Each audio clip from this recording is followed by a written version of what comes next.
자, 인사드리겠습니다. 안녕하세요. 예, 반갑습니다. 지난 시간에 이어서요, 2019년도, 이제 전기기사 3회, 전기설비 기술 기준 문제 한번 해설해 보도록 하겠습니다. 자, 바로 한번 가볼게요. 자, 81번. 예. 자, 81번 문제는 고압 가공전선로의 지지물로 철탑을 사용한 경우에 최대 경관은 몇 메타 이하여야만 한가라고 하는데요. 이것은 경관에 관련된 문제인데, 자, 우리 기술 기준에서 경관에 관련된 문제는 총 3가지 타입입니다. 첫 번째가 뭐가 있냐면 표준 경관이 있고요. 표준 경관. 그 다음에 두 번째가 시가지 외경관. 시가지 경관이죠. 예, 그래서 지금 말씀드린 표준 경관이 바로 어디를 얘기하냐면 일반적인 우리가 흔히 말하는 시가지 외를 말한다고 보시면 돼요. 예, 근데 원래는 이제 표준형 지지물을 사용하기 때문에 표준 경관이라고 하는 건데, 자, 어쨌든, 자, 경관인데요. 자, 첫 번째가 목주나 A종 지지물을 선택했다 이런 얘기예요. 예. 자, 목주나 A종 지지물을 선택했을 때, 예, 표준 경관인데, 여기서 A종 지지물은, 목주는 A종이 없고요. A종은 철주나, 누구를 말하냐면, 철근 콘크리트주를 얘기합니다. 네, 그래서 철주나 철근 콘크리트주는 그들을 구성하는 이제 구성재에 따라서 A종과 이제 지금 말씀드리는 B종으로 구분하는데요. 그래서 A종과 B종은 철주 A종 또는 철근 콘크리트주 A종일 수 있고요. B종은 철주 B종, 그 다음에 철근 콘크리트주 B종을 말하는 거예요. 그 다음 마지막 뭐가 된다? 철탑이라는 지지물이 있습니다. 철탑. 그래서 제가 지지물로 목주나 A종 지지물을 이제 사용했을 때 표준 경관은 몇 메타 이하가 돼야 되냐면 150m 이하가 돼야 돼요. 150m 이하. 근데 얘네들이요, 이제 시가지로 들어오면, 자, 이건 이렇게 기억하자. 목주는 안 돼. 이렇게 기억하자. 그러면 지금 누구를 얘기하는 거냐면 A종 지지물을 말하는 건데, 요거를 2로 한번 나눠봐요. 2로 한번 나누면 얼마가 된다? 75m가 됩니다. 네. 그 다음에 B종 같은 경우에는요, 250m 이하를 유지해야 됩니다. 네. 그 다음에 얘가 시가지로 들어오면, 여기 이제 나눴으니까 심심하니까 다시 한번 곱해봐요. 150m 이하가 되고요. 철탑의 경우 시가지 외에서는 600m 이하가 돼야 되고요. 그 다음에 시가지로 들어오면 요걸 한번 더해갖고요. 그대로 한번 땡겨봐요. 얼마가 된다? 400m 이하가 된다는 거. 그래서 요거를 좀 여러분들 표로 좀 정리하셨으면 좋겠어. 우리가 이제 이 경관을 얘기하죠. 경관이라는 건 지지물과 지지물 사이에 떨어진 거리를 말하죠. 그것에 대한 제한이 된다 이런 얘기예요. 그래서 경관은 표준 경관과 무슨 경관이 있다? 바로 시가지 경관이 있는데 뭐 이렇게 좀 정리를 하셨으면 좋겠습니다. 이거 말고요, 보안공사와 관련된 경관도 있는데 그 부분은 향후 또 보안공사 시간에 그 부분을 좀 정리를 좀 해드릴게요. 이게 좀 내용이 좀 그거는 좀 방대해갖고 여기에다 다 실기가 어렵습니다. 자, 어쨌든 정리를 해드리면 경관에 대해서는 표준 경관이 있고 무슨 경관이 있다. 이제 이걸 좀 이렇게 했으면 좋았는데. 예, 여기 이제 지지물이 되겠죠? 예, 그래서 경관에 대해서는 표준 경관과 경관이 있고 시가지 경관이 있는데 목주나 A종은 얼마가 된다? 이제 150m 이하가 되고요. 이것이 시가지로 들어오면 75m. 그 다음에 B종의 경우 250m. 그 다음에 이것이 시가지로 들어오면 150m. 철탑의 경우 600m인데 요것이 시가지로 들어오면 얼마가 된다? 400m 이하가 됩니다. 여기서 하나 좀 제가 빼먹은 거 있어요. 요것도 이제 꽤 출제 빈도가 있어요. 2개연이고요. 2개연. 간격이 4m 미만이라면, 예, 요때는 250m 이하가 됩니다.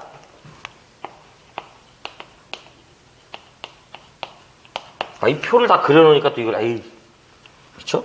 예.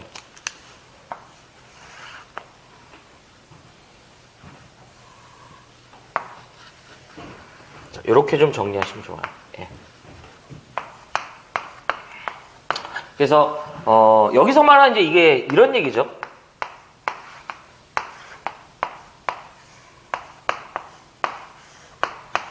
여기 이제 요게 이계연이고요. 요 간격이 여기를 얘기하는 거예요. 여기. 네, 여기를 얘기합니다. 예. 자, 그래서 어쨌든 지금 물어본 건 고압 가공전선로의 지지물의 철탑이죠. 시가지라는 언급이 없고요. 이제 표준경관을 얘기하고 그 다음에 철탑이니까 얼마가 된다? 600m. 그래서 정답은 몇 번이다? 4번이 되겠습니다. 뭐 단주 요딴 건 안 하셔도 돼요. 자, 그래서 이 81번의 정답은 몇 번이다? 4번. 자, 82번 보도록 하겠습니다. 82번. 폭발성 또는 연소성 가스가 침입할 우려가 있는 것으로서 지중함으로써 그 크기가 얼마 이상인 것에서는 통풍이나 기타 가스를 방산하기 위한 적당한 장치를 하여야만 하는가. 요거는요, 그냥 지중함에 시설 기준이 있는데 시험 문제에선 세 가지 타입이 출제가 되고요. 첫 번째가 바로 조명 및 세척 장치가 필요 없어요. 요거 기억하시고, 크기 물어보면 무조건 1m 3승이에요. 네, 이제 그 문제는 이제 요게 정답이고, 세 번째가 바로 뭐가 된다? 물이 고이는 부분이 없어야 돼요. 요렇게 정리해 주시면 되겠다. 그래서 정답은 몇 번이냐면 2번이죠. 예. 그래서 요게 틀린 걸로 0.5m 3승 이렇게 나올 때도 있어요. 요 크기가. 어쨌든 요러고 꼭 기억하자. 자, 그 다음에 83번 봅시다. 예.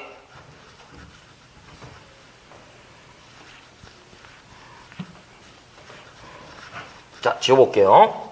83번은 이제 이 발변전소, 울타리 담 등의 시설 기준을 말합니다. 발변전소, 울타리 담 등의 이 시설 기준을 말한다.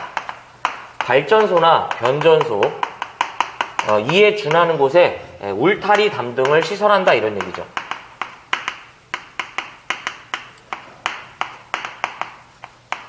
기준을 얘기합니다. 자, 첫 번째가 여기서 이제 요것도 이제 제가 미리 나올 수 있는 부분 다 정리해 드리고요. 문제 한번 풀어볼게요. 첫 번째가 이제 울타리의 최소 높이 물어봐요. 울타리의 최소 높이는 울타리 내지 담 등의 최소 높이다. 바로 몇 메타 이상이 돼야 되냐면요. 2m 이상이 됩니다. 자, 물어보고요. 두 번째가 울타리 담 등으로부터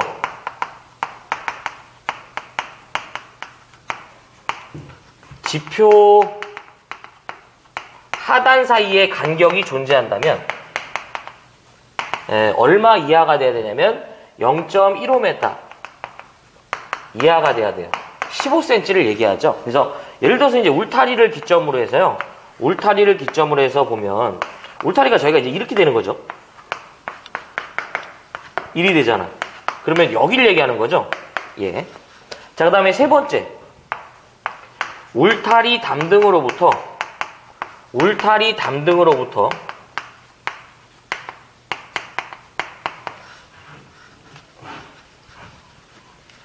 울타리 담 등으로부터 충전부까지의 거리예요. 울타리 담 등으로부터 누구까지의 거리다? 충전부까지의 거리. 자, 그러면 여기서 울타리 담 등으로부터 충전부까지의 거리인데 요거는 좀 이제 제가 이 교재에 보면요. 이제 풀이가 있는데 요거는 제가 조금 한번 요걸 좀 변형시켜 볼게요.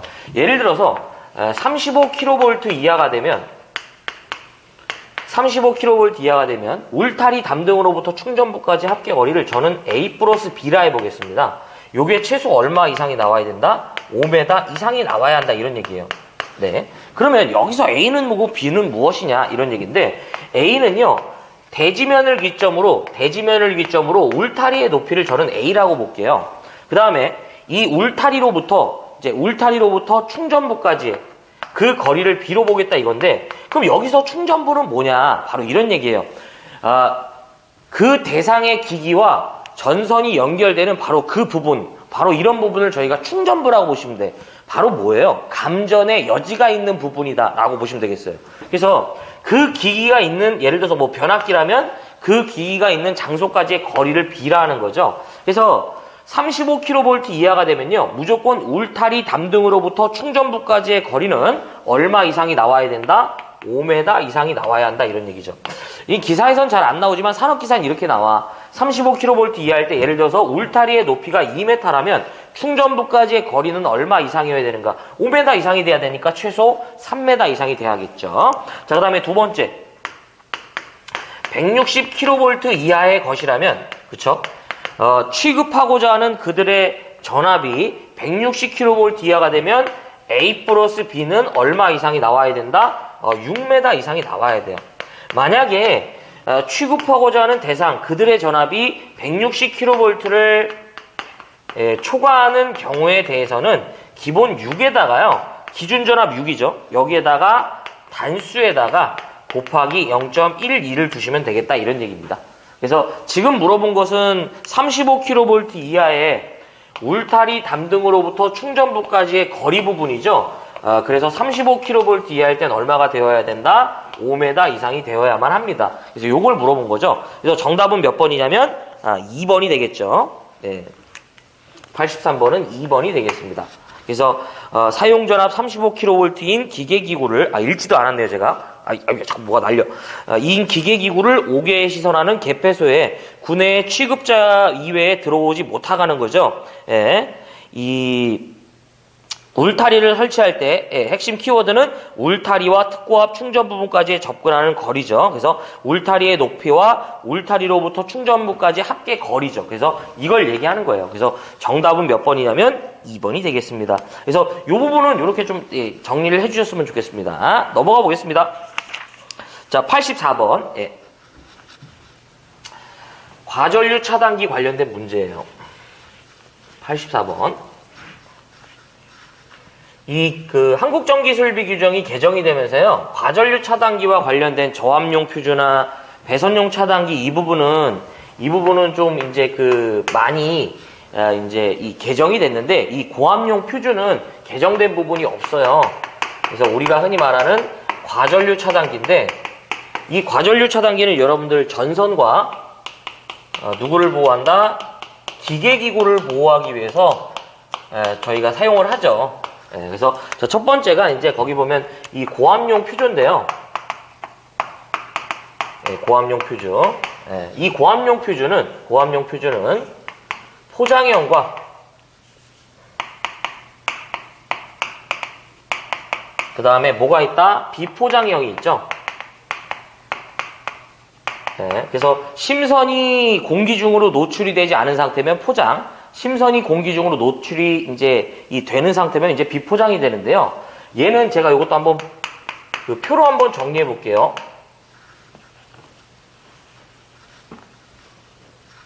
자, 종류라고 해보고요. 포장형, 그 다음에 비포장형 이렇게 한번 해볼게요. 그래서 얘네들은 전격 전류라고 합니다. 자신의 전류에 이제 이 몇 배 견뎌야 되냐면 포장형은 1.3배 견디고요. 그 다음에 비포장형은 1.25배 견딥니다. 그 다음에 이들은 2배의 전류로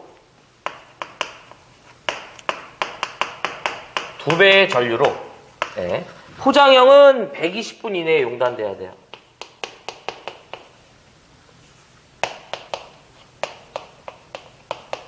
비포장형은 2분 이내에 용단돼야 됩니다. 이렇게 뭐 정리하셔도 좋고 그냥 이제 말로 다 풀어 쓰셔갖고 정리하셔도 관계는 없어요. 근데 이제 한꺼번에 다 출제가 되는 부분이니까 뭐가 나올지는 몰라. 그래서 좀 표로 한번 정리를 좀 하시면 좋죠. 예. 자, 갑시다. 그래서 거기 보면 일단은 읽어볼게요. 다음 A, B에 들어갈 내용으로 옳은 거죠. 과전류 차단기로 시설하는 퓨즈 중 고압 전로에 사용하는 비포장 퓨즈네요. 오, 지금 일단은 비포장 퓨즈네. 그쵸? 네. 자, 그러면서 전격 전류의 A배 견디는 거죠. 전격 전류의 1.25배 견디고야. 그러니까 기억이 1.25가 정답이죠. 여기서 이미 정답이 나왔네요. 그 다음에 또한 2배의 전류로 B분 이내에 용단돼야죠. 몇 분? 2분 이내에 용단되는 거죠. 그래서 이게 니은이 돼서요. 정답은 몇 번이 된다? 3번이 되겠습니다. 그래서 이 고압용 퓨즈가 전력 퓨즈예요. 파워 퓨즈라고 하죠.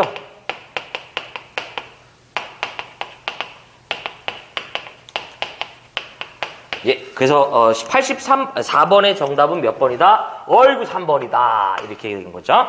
자, 85번에 또 나왔죠. 지중전선로에 직접 매설식에 의하여 시설하는 경우에 그 매설 깊이를 차량이나 기타 중량물의 압력을 받을 우려가 있는 장소에서는 몇 센치 이상으로 하면 되는가라는 거죠. 자, 일단 지워볼게요. 밑으로 많이 내려가면 여러분들 보기 힘들잖아. 네. 자, 지중전선로의 매설 방법이죠. 네. 좀 시간을 줄이기 위해서 아무튼 좀 지우면서 좀 말씀 좀 할게. 자, 85번이죠. 지중전선로에 뭐가 된다? 매설 방법이다. 요거는 지금 보니까 이제 요 회에는요 계속 이제 나왔죠. 1회, 2회, 3회까지. 그래서 지중전선로에 뭐가 된다? 전선을 매설하는 방법이 되겠습니다. 그래서 이 매설 방법에는 첫 번째가 저희가 뭐가 있다? 직접 매설식이 있고, 그 다음에 두 번째가 무슨 식? 관로식. 세 번째가 뭐가 된다? 암거식이 되겠습니다. 예. 그래서 직접 매설식은 차량이나, 그쵸? 이 매설되는 위치 자체가 차량이나 중량물에 압력의 우려가 없대요. 그러니까 있대요. 예, 압력의 우려가 있는 장소면 최소 매설 깊이가 얼마가 돼야 된다? 1m 이상이 매설돼야 된다. 이런 얘기죠. 그래서 사실은 이제 이게 1.2였는데 이제 그 1로 개정이 된 거죠. 그 다음에 원래는 이제 차량이나 중량물의 압력을 받을 우려가 없는 장소다 이렇게 얘기를 했는데 이번에는 이제 그런 얘기가 없고요. 얼마가 된다? 그냥 기타의 경우 0.6m 이상이다. 이렇게 이제 표현을 합니다. 자, 관로식도 희한하게 보면은 관로식도 기본적으로 1m 이상이 이제 이 매설돼야 되는데요. 이 매설되는 위치 자체가 어떤 차량이나 중량물에 압력의 우려가 없는 거죠. 이러한 경우에는 얼마가 된다? 0.6이 됩니다. 이건 뭐 그냥 흰색으로 했으니까. 그래서 이 부분을 여러분들 다 기억을 하셔야 돼요. 그래서 직접 매설식은 차량이나 중량물의 압력의 우려가 있는 형태면 1m 이상, 차량이나 중량, 이제 기타의 경우 얼마가 된다? 어이구 0.6m.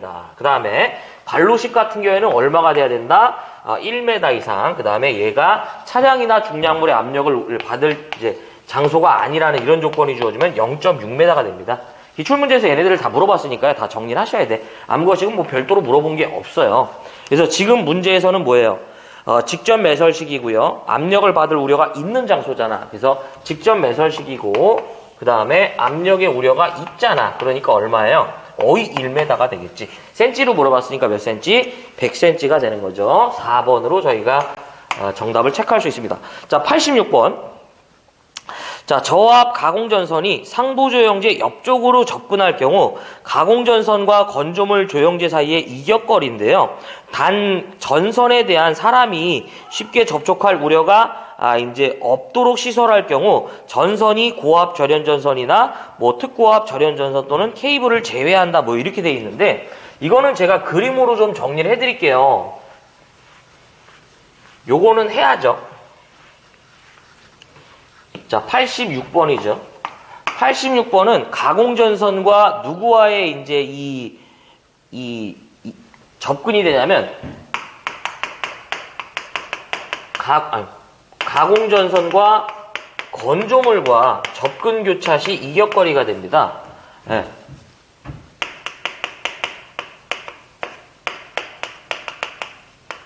자, 이건 제가 그림으로 한번 좀 해볼게요. 자, 여기 이제 뭐 창문 좀 하나 만들어주자. 자, 이건 두 가지 타입의 문제가 시험 문제에서 나오는데 이게 위쪽 접근이랑 그 다음에 옆쪽 접근이 문제가 된다고 보시면 돼요. 그래서 이 위쪽으로 접근하는 경우가 되고요. 이걸 상방 접근한다고 돼요. 기억을 해야 돼. 자, 일단은 먼저 하나씩 해설해 볼게요. 첫 번째가 이들의 전압이 저고압이라면요. 기본적으로 2m 이상을 이격시켜야 됩니다. 하지만 전선이요. 단 케이블이라면 얼마가 된다? 1m 이상이 되겠습니다. 좀 특이한 조건이 하나 있는데 그냥 이렇게 기억하셔도 관계없어. 그래서 저고압 가공전선이 건조물과 위쪽으로 접근할 때는 이제 몇 메타 이상 이격한다? 2m 이상 이격하고요. 그 다음에 이들의 전압이요 22,900V예요. 22,900V라면 기본적으로 얼마 이상 이격하냐면 나전선이냐 절연전선이냐 케이블이냐를 모두 다 따져야 돼요. 그래서 근데 이걸 외울 때에는 이렇게 외우면 좋아. 자, 1, 2, 3이 되고요. 자, 얘는 그냥 바로 3m가 되고요. 얘는 2.5m, 얘는 1.2m가 되겠습니다. 요 기준은 바뀐 게 없어요. 네, 다 이상이죠. 그 다음에 이제 어디가 되냐면 옆쪽이 됩니다. 옆쪽.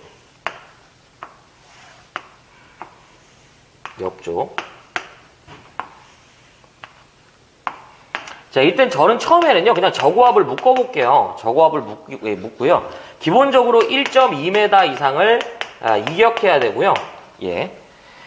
그들의 대상의 전압이, 이제 그 전선이 케이블이면 0.4m가 되는데요. 예. 여기 하나 좀 특이한 게 있어. 뭐냐면, 사람이 접촉할 우려가 있다라 하면 저희가 거기 보면 지금은 사람이 쉽게 접촉할 우려가 없는 경우죠. 이때는 얼마가 되냐면 1.2m가 되는데요. 만약에 이제 이 풀이에 보면 기타 조형제, 상부 조형제 옆쪽 또는 이제 아래쪽이죠. 아래쪽.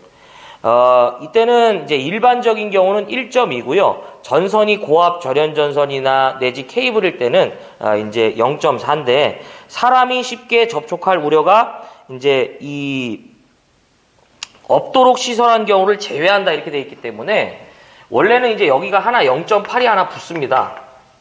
0.8m 이상. 그래서 얘는 사람이 접촉할 우려가 있는 거예요. 근데 얘가 이제 사람이 접촉할 우려가 없는 경우 이제 이런 이 대상이 되는데 이건 솔직히 이 문제가 없다라고 보셔도 돼. 한 번인가 나왔던 것 같은데 이런 거. 네. 그 다음에 얘가 22,900V가 되면 기본적으로 나전선이냐 절연전선이냐 그 다음에 케이블이냐를 보셔갖고요. 케이블일 때는 0.5m가 되고요. 그래서 요게 1.0m 그 다음에 얘가 1.5m 이상 이격시켜준다고 보시면 됩니다. 그래서 저 개인적으로 얘를 좀 외우는 방법을 추천드리면 그냥 얘도 이렇게 좀 외우셨으면 좋겠어. 기본적으로 나전선이냐 절연전선이냐 케이블을 기준한다 이렇게 한 다음에 케이블일 때 0.4가 되고요. 얘가 이제 0.8 그 다음에 얘가 1.2m가 됩니다. 요거 이제 메다가 되고요. 이렇게 하셔도 관계가 없어요. 주로 물어보는 건 거의 대부분 요것만 물어보기 때문에 왜냐면 이제 이게 사람의 접촉 우려가 있는 경우 없는 경우 이렇게 하면 이제 힘들잖아요. 그리고 이 고조압을 또 나눠서 해야 되는데 힘들어 저렇게 하면. 그래서 우리는 이제 전선에 대한 언급이 없으면 다 누가 기준이다? 나전선이 기준이라고 보시면 돼요. 저 개인적으로 좀 이렇게 좀 정리하시는 게 더 낫지 않나. 위아래 통일성을 주려고. 자, 그래서 어쨌든 지금 보면 사람이 쉽게 접촉할 우려가 이제 이 없는 경우를 제외한다고 돼 있기 때문에 이제 지금 말씀한 부분은 이제 이 사람이 쉽게 접촉할 우려가 있는 경우를 얘기하는 거죠. 그래서 정답은 이제 86번은 3번이 됩니다. 정확히 하실 분들은 사람의 접촉 우려가 있냐, 이제 아무 조건이 없으면 차라리 이렇게 해도 돼. 아무 조건이 없으면 1.2, 사람이 접촉할 우려가 없으면 이제 이 없는 경우라면 0.8, 케이블이면 0.4 이렇게 좀 기억하셨으면 좋겠어요. 근데 그냥 제가 정리해둔 대로 저렇게 보시는 게 훨씬 외우기 좋습니다. 자, 그 다음 87번 가겠습니다. 어쨌든 86번의 정답은 몇 번이다? 3번으로 볼 수 있어요. 자, 87번 변압기 고압 측에 혼촉에 의한 저압 즉 전로의 대지 전압이 150V를 넘는 경우로서 2초 이내에 자동적으로 전로를 차단하는 장치가 되어 있는 6600에 220V 배전선로에 일선 지락 전류가 2A라면 변압기의 접지 저항의 최대값을 물어보는 거죠. 자, 이거 제가 지워볼게요. 이 기준은 우리가 이제 기술 기준이 많이 개정이 됐는데요. 특히 이제 많이 개정된 부분이 이제 접지 부분은 사실 거의 다 바뀌었는데도 불구하고 이 기준은 사실 그대로 남아 있어요. 다만 명칭만 바뀐 거죠. 원래 이제 이종 접지 공사의 접지 저항을 이제 물어본 건데 이거를 저희가 이제 중성점 접지 저항을 계산하는 방법이다. 이제 원래 이종 접지라는 것을 이제 이렇게 부르는 거죠. 중성점 접지라는 걸로. 그래서 중성점 접지 저항 R은요, 일선 지락전류분의 150, 300 뭐가 된다? 600이 됩니다. 어떤 식이든요, 우리는 공식은 변하지 않습니다. 저항이라는 건 뭔진 모르지만 전압을 전류로 나눠주죠. 그래서 여기서 말하는 I는 일선 지락 전류를 말하고요. 150V는 혼촉에 의한 전압 상승분을 얘기하는데, 자, 첫 번째가요. 우리가 150V를 대입하고자 하는 경우는 주로 어떨 때냐면 아무 조건이 없는 거죠. 아무 조건이 없거나 자동 차단 장치가 어떻게 한다? 자동 차단 장치 설치가 안 되어 있다. 이제 이런 얘기가 나와요. 여기서 일선 지락 전류는 주어지죠. 원래 이제 계산하는 방법이 있죠. 다음 두 번째. 300V를 대입하고자 할 때는 몇 초 이내에? 2초 이내에 자동 차단하는 장치가 되어 있는 경우를 말하고요. 네. 마지막 세 번째, 600V를 대입할 경우는 저희가 어떨 때다? 1초 이내에 자동 차단하는 장치가 이제 있는 경우를 말하는 거죠. 그래서 2초 이내에 자동 차단하는 장치가 없는 경우를 말한다. 이렇게도 나오죠. 그럴 때는 150이 정답이지. 그러면 자, 가보자. 일선 지락 전류가 몇 암페어래요? 2암페어야. 자, 여기가 이제 2죠. 그러면은 조건을 봐야 돼. 거기 보니까 2초 이내에 고압 전류를 자동 차단하는 장치가 되어 있는까지 읽어야 돼. 그러니까 뭐야 이거? 여기 이제 이 두 번째 조건을 얘기하는 거죠. 그러면 이제 분자가 300으로 결정이 되면서요. 몇 옴이 된다? 150옴이 되겠죠. 네. 그래서 150옴 이하로 해야 되죠. 그래서 정답은 몇 번이 되냐면 바로 이제 3번이 되겠네요. 네. 그래서 이게 원래는 이제 이종 접지 공사라고 이제 얘기를 했었는데 이것을 변압기 중성점 접지라고 이제 이 중성점 접지 공사라고 이제 이 이제 이제 말이 바뀐 거죠. 근데 이 기준은 그대로 살아 있습니다. 네. 자, 어쨌든 87번의 정답은 몇 번이다? 저희가 3번으로 볼 수 있다. 자, 그 다음에 88번 가볼까요? 88번. 예. 폭연성 분진 또는 화약류 분말이 존재하는 곳의 저하복내 배선인데 이것도 제가 밑에다 하지 않고요. 위에다 해볼게. 지어보자. 잘 나옵니다. 폭연성 분진. 네. 폭발할 우려가 있는 이제 먼지가 다량으로 체류하거나 내지 이를 이게 이를 취급하는 거죠. 그래서 우리는 폭연성 분진이라고 하는데 저는 이제 이걸 분진이라고 할게요. 분진. 먼지죠. 분진의 종류. 그 다음에 가연성 분진이 있어요. 두 가지 다 봐야 돼. 자, 가는 공사가 돼요. 자, 폭연성 분진의 경우 무슨 공사만 가능하냐면 무조건 금속관과 케이블 공사만 해야 됩니다. 그러니까 폭발할 우려가 있는 먼지가 다량으로 체류하는 장소에 전기 설비를 할 때 이 전기 설비가 발화원이 돼서 이제 폭발할 우려가 있는 거죠. 이럴 땐 반드시 금속관 공사나 케이블 공사만 해야 되고요. 가연성 분진은 이제 불이 붙는 거죠. 불이 붙을 수 있는 먼지가 다량으로 체류하거나 어떤 일을 제조하거나 이를 취급하는 곳에는 반드시 어떻게 해야 된다? 금속관 케이블은 따라갑니다. 다만 누구는 이제 여기서 하나 추가되는 게 합성 수지관이 추가돼요. 근데 이거 하나 좀 같이 기억하면 좋은 게 위험물을 저장하는 아까 이제 그 1회 때 보면 이제 석유류 나왔잖아요. 맨날 석유류 나와. 위험물 저장소의 공사랑 똑같아. 예.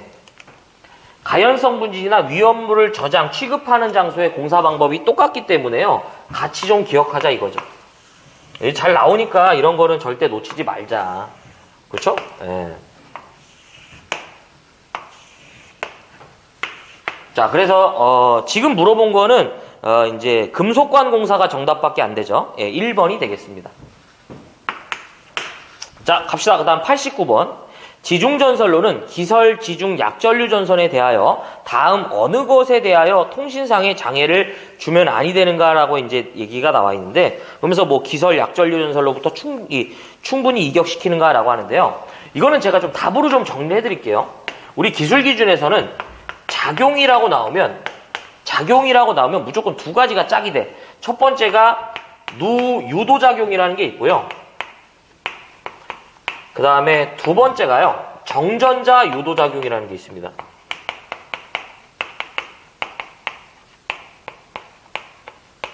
자, 그러면 첫 번째가 여기서 누는 뭐냐면 누설전류에 의한 유도작용이 발생되면 안 되고요. 얘는 정전유도, 그 다음에 전자유도를 얘기합니다. 그래서 지금 말하는 건 바로 누유도작용이죠. 정답이 그래서 몇 번이냐면 4번이 되는데, 바로 이 경우는요, 지중전선은 지중약전류 전선에 대해서 누설전류에 의한 유도작용이 발생이 되면 안 되고요. 얘는 전력보안 통신선이에요. 전력보안 통신선은 이 약전류 전선에 대해서 정전유도, 전자유도 작용을 이제 일으켜서는 안 된다. 뭐 이런 얘기 하는 건데, 어쨌든 정답은 4번이고요. 작용 나오면 뭘 기억하자? 누유도작용. 그 다음에 또 하나 뭘 기억하자? 정전자 유도작용. 이렇게 기억하자. 자, 그 다음에 90번 봅시다. 오래된 시험 문제예요. 자, 근데 아직도 살아있어. 저압 옥내전로에 인입구에 가까운 곳으로 쉽게 개폐할 수 있는 그러한 곳에는 이제 개폐기를 시설해야 된대요. 그러나 사용전압이 400V 이하인 전로로서 다른 옥내에 접속하는 길이가 몇 메타 이하인 경우에는 이제 이 개폐 장치를 생략할 수 있냐인데, 이게 최근에 정말 안 나오다가 이때 나왔거든요. 이게 무슨 얘기냐면, 일단 정답은 15m예요. 근데 저는 이거를 이렇게 좀 말씀드리고 싶어. 네. 90번이죠? 네, 90번. 개폐기 시설 생략 조건인데, 15m 이하, 이제 이 정도로 좀 기억을 해주신대요. 무슨 얘기냐면 이런 얘기예요. 자, 예를 들어서, 우리 이제 지금 제 강의실이 있고요. 강의실 이제 입구에 분전반이 있대. 강의실을 기점으로 옆쪽에요, 창고가 있다고 볼게요. 그러면 아무리 창고라고 해도 전기 설비를 뭘 줘야 돼요? 최소 등기구는 줘야 될 거 아니에요. 그러면 전원을 여기서 이 창고로 전원을 준다, 이런 얘기죠. 근데 그러면 별도의 창고에도요, 이 인입구에 개폐 장치를 둬야 되는데, 이 조건이 만족되면 창고에 개폐 장치를 안 두겠다 이거야.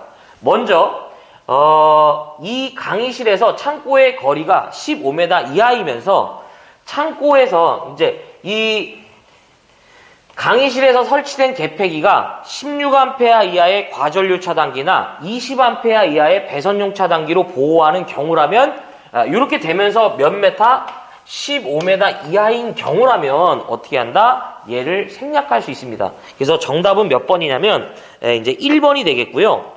여기서 뭐 이제 이거는 사실 따로 이제 기억은 하실 필요는 없는데, 개정이 하나 된 게 뭐냐면, 단 전격 전류가 16A 이하인 과전류 차단기나 전격 전류가 16을 초과하고 20A인 배선용 차단기의 경우에 대해서는 이제 라고 되어 있는데, 어디가 개정된 거냐면, 예전에는요 전격 전류가 15A 이하인 과전류 차단기였었어요. 근데 이게 16으로 개정이 됐습니다. 근데 뭐 거기서는 이게 사실은 답에 영향을 주지 못하니까, 어쨌든 별도의 인입구에 개폐기를 시설할 수 있는 부분을 물어보면서 몇 메타 이하이면 생략하냐고 물어보면 몇 메타가 된다? 15m가 된다. 이거 꼭 기억하자. 자, 91번이죠. 91번.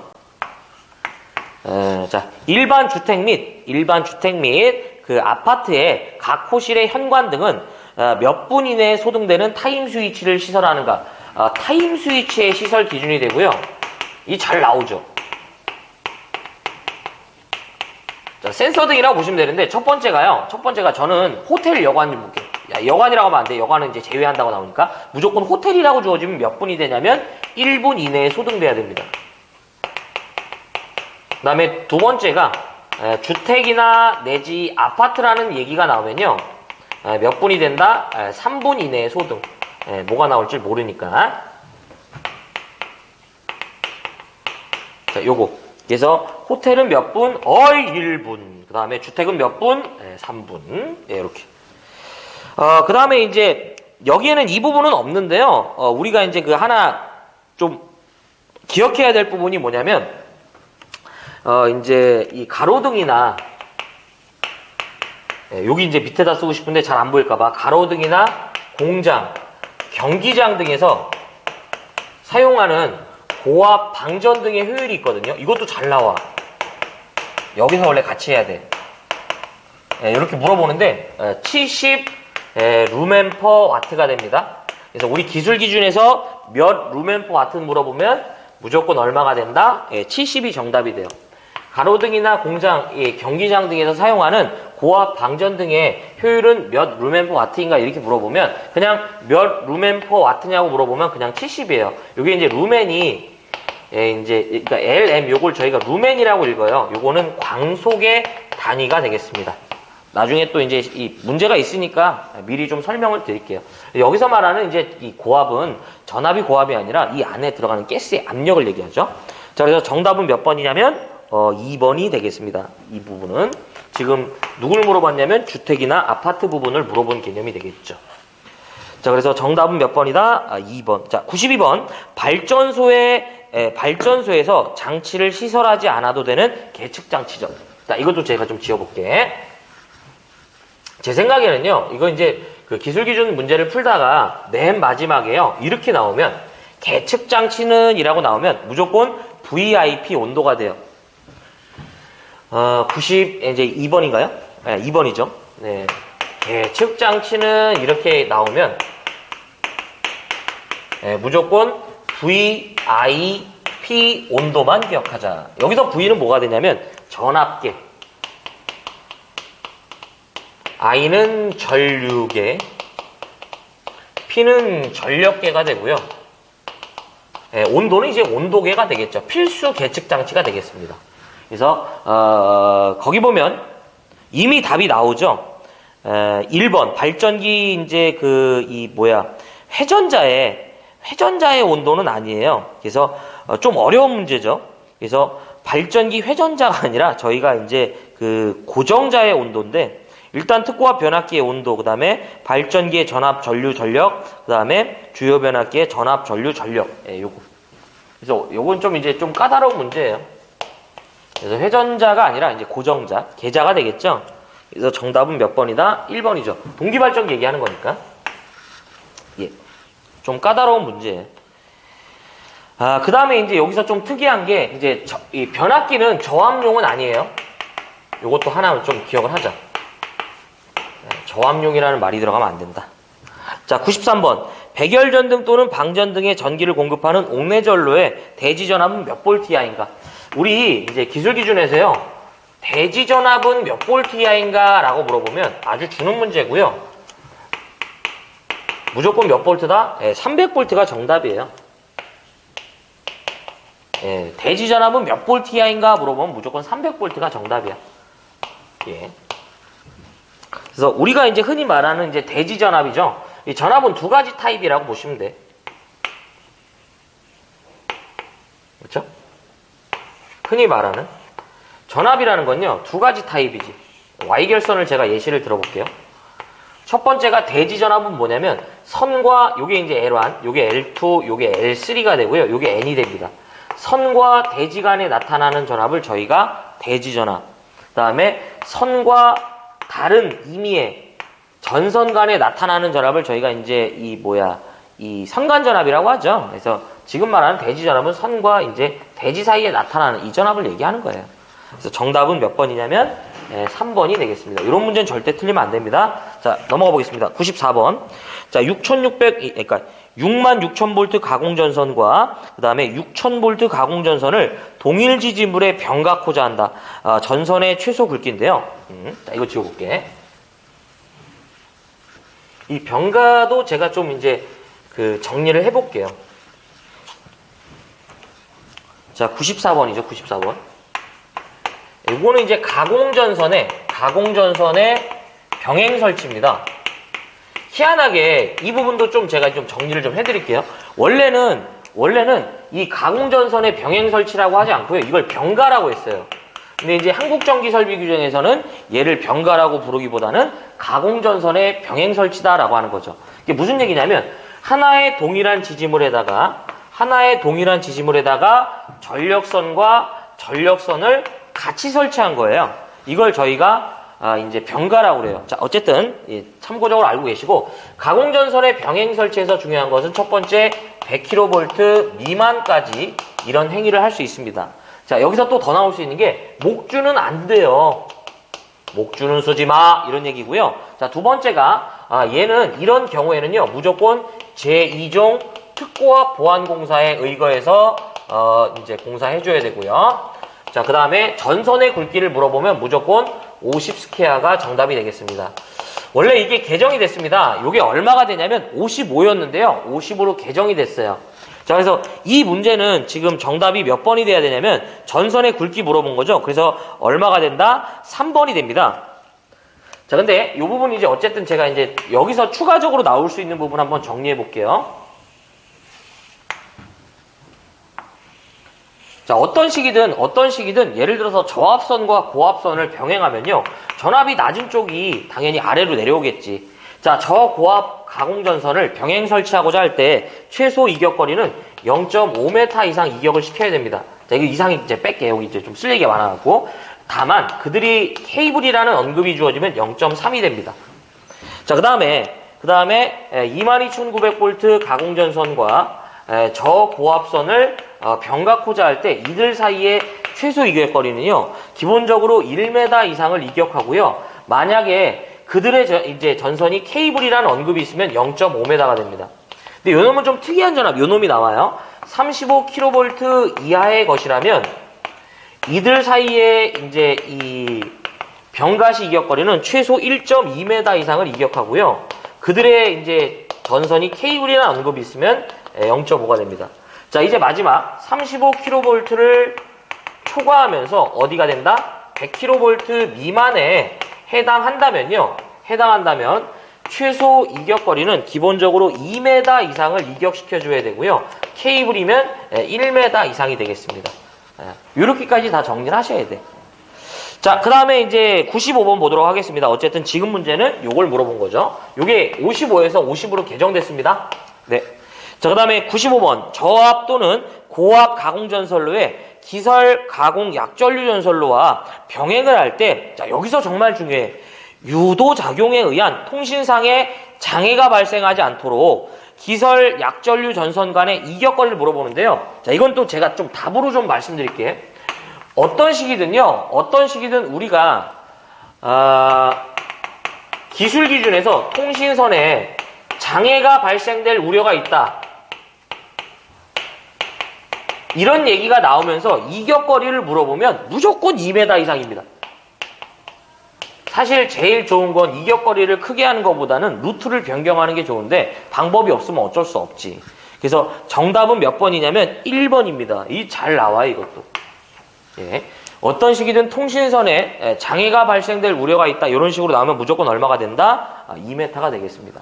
자, 96번 대 가겠습니다. 자, 가공전선로에 지지물의 하중이 가해지는 경우 그 하중을 받는 지지물의 기초안전율은 특별한 경우를 제외하고 얼마 이상인가? 예, 요거 좀 제가 지워볼게.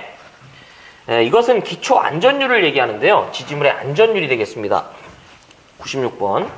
저는요, 요걸 이제 지지물의 안전율이다라고 한번 볼게요. 예, 지지물의 안전율인데 첫 번째가 여기서 출제되는 게 뭐냐면요. 기초안전율이 나와요. 기초안전율. 이거는 이 말 자체를 좀 기억하셨으면 해요. 무슨 안전율이다? 기초안전율이야. 이 기초안전율은 어떤 하중에 대한 정의가 없고요. 그냥 지지물의 하중만 가해질 때 적용되는 안전율이라고 합니다. 그래서 이 안전율은 얼마가 되냐면 2 이상이 됩니다. 잘 나와요.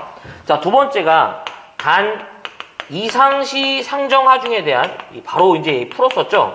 이상시 상정 하중에 대한 철탑의 안전율은 얼마가 된다?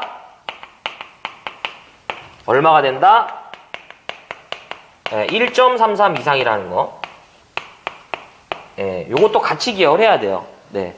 그 다음에 요 이상시 상정 하중이라는 것 자체가 풍압 하중을 기준으로 하죠. 지난 시간에 한번 정리해드렸는데.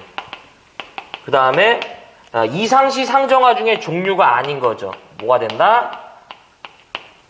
이게 종류인 걸 물어본 적이 없기 때문에 이 문제 한 문제밖에 없어요. 그래서 제가 이제 이걸 이렇게 정리해드린 거야.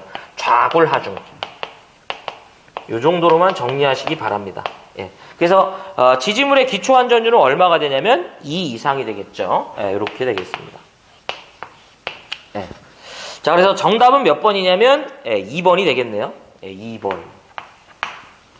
자, 그래서 역시 이제 전체 문제가 이제 백문항이 안 됩니다. 개정 문제가 있기 때문에 자, 제가 뭐를 버리고 뭐를 봐야 될지 한번 정리해 볼게요.